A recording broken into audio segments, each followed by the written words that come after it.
I'm a support worker working for the local council.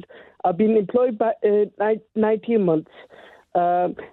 Before I was employed by my employer, I told them my medical condition, which I've got white cell deficiency, and I've got a weak immune system, and I'm constantly getting ill. Sorry, Mudge. I know what a weak immune system is. I don't know what right side deficiency is. It's your white cells doesn't produce as your red cells, so it prevents me fighting bacteria. Okay. Oh, so it's the same condition you're talking about. Yeah. Okay. Basically, my question is, my employer has given me a second written warning. Is this legal if I've been genuinely ill and I can prove this by a sick note? So the warning is for absence. Yes.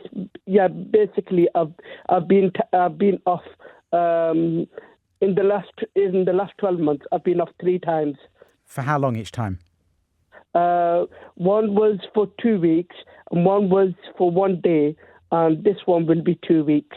Okay. Because I've got orbit cellulitis in my eye at the moment. Okay. Were all 3 of those absences related to your weak immune system? Yeah, because I can't fight infections myself. Yeah. Okay. So your question is, are they allowed to give you warnings about absence? Yes.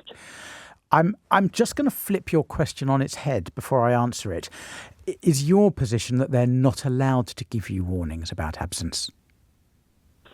They said we have to give you warnings because we have to follow the policies and procedure. I understand that, but is your position that they're not allowed to give you warnings about absence at all? What do you mean by that? Sorry. Well, you're complaining that they're giving you warnings. I just want to understand what you think they should be doing. Yeah,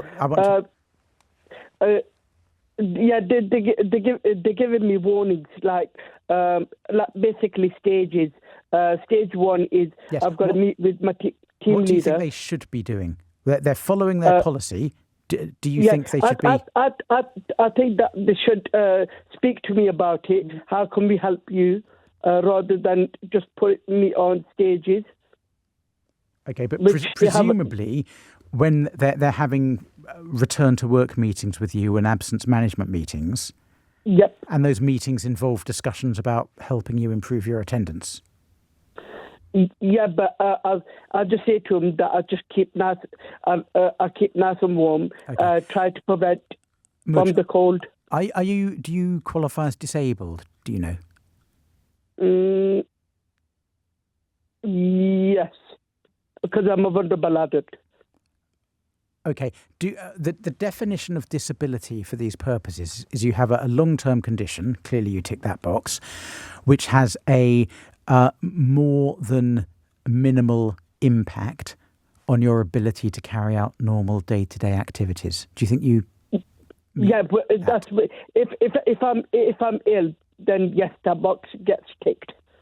All right, let's assume you qualify as disabled.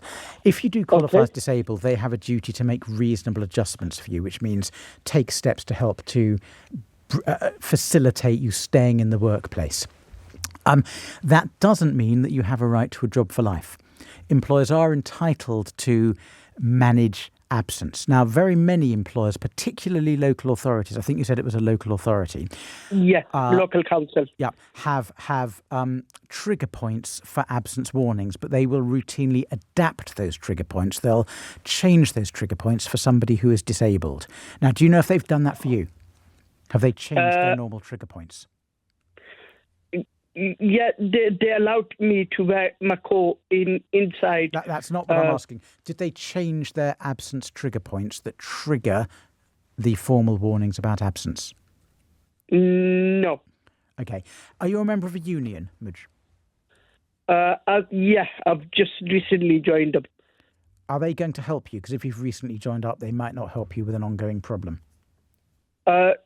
I've not got them involved yet. Okay. I'd speak to the union because it sounds to me like this should be a situation where the local authority is adapting its trigger points and changing its trigger points, so not giving you the warnings with the same speed that it would give warnings to people who aren't disabled. But, Mudge, ultimately, employers are entitled to expect people to attend work a reasonable amount, and they are entitled to dismiss people for absence, even if the absence isn't their fault.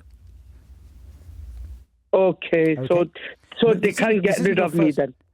Ultimately, yes, if they go through the right processes. This isn't your first job, I assume, Mudge? No. Did you have these problems in your last job?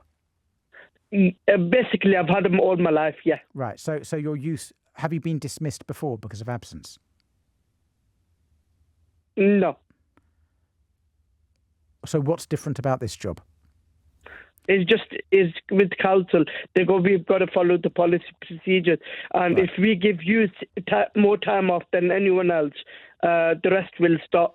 Okay. Well, that is illegal if you qualify as disabled, because they do have to treat you differently. They have to make positive adjustments for you, but it doesn't give you a get out of jail free pass. It gives you a bit more latitude, but not a get out of jail free pass. Mudge, I'm going to end there, and I wish you the best of luck and the best of health just because of time.